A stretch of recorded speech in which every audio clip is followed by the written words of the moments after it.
Dream by George R.R. Martin.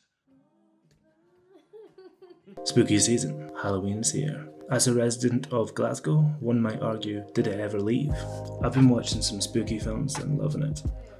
I've also been watching The Curse by Nathan Fielder and Benny Safdie, which, if you've seen it, you'll understand why I'm listing it alongside horrors. What else is new? Utility bills are rising again in the UK.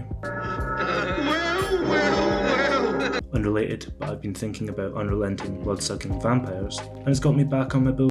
What do you mean? What bullshit? Why, of course, the best book George R. Martin ever wrote and may ever write. I haven't seen that much coverage of this book, which is a shame because it's a banger. Anyway, it's a vampire novel and it's October, so let's go. Vampires. Why do we love them? Easy.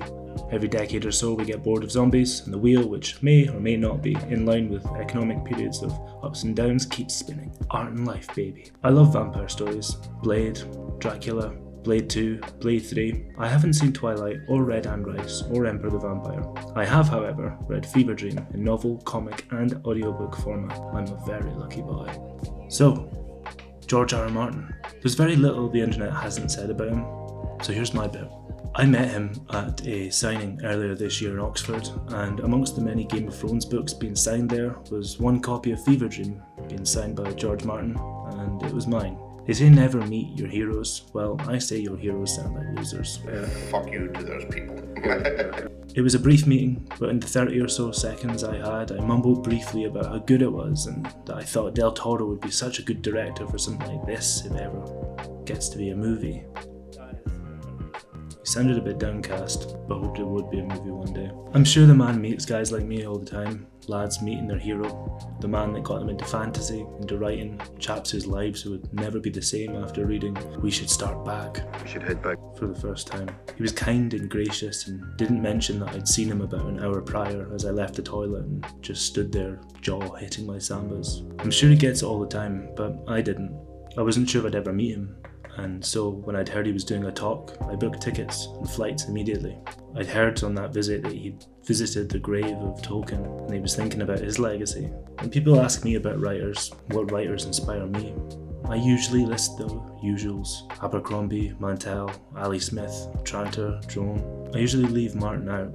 For a while I thought it was because it's a total cop-out answer, but the truth is it's because it's so obvious. I don't reference Martin because doing so wouldn't be citing an author, it'd be citing a library. It was once said that after Hemingway, such was his influence, that everyone afterwards was either trying to be him or trying actively not to be him. I believe that's George's legacy in fantasy. Just this time it's not just writers, it's television, something no one else has achieved before. I'd say that's good enough, but it wouldn't be like George to come to such a conclusion, or any conclusion at all. I mean, part of his legacy is the weight.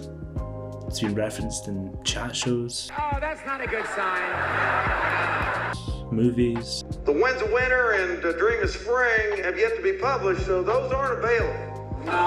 And yes, even books. See Kings of the Wild by Nicholas Ames. I'm fairly sure someone in that book uses the phrase Winds of Bloody Winter, which, you know, come on. Anyway, this video has probably gone on long enough and the pumpkins are almost done. I've barely talked about this book, and it's not just because I'm frothing over my hero. I'm not going to spoil it too much, this book. I'm just going to name a few things that I think should be more than enough for you to give it a try. Deep South, vampires, ancient cities, steamboats, Byron, good vampires. There's actually a new movie coming out in the same genre and time period starring Michael B. Jordan. I'm looking forward to watching that and sinking my teeth into a few more vampire stories along the way. Alright, that's me. Let me know if there's a book you'd like me to review. Also a quick shout out to my 2 subscribers. Big wet kisses to Liam and Ed. See ya!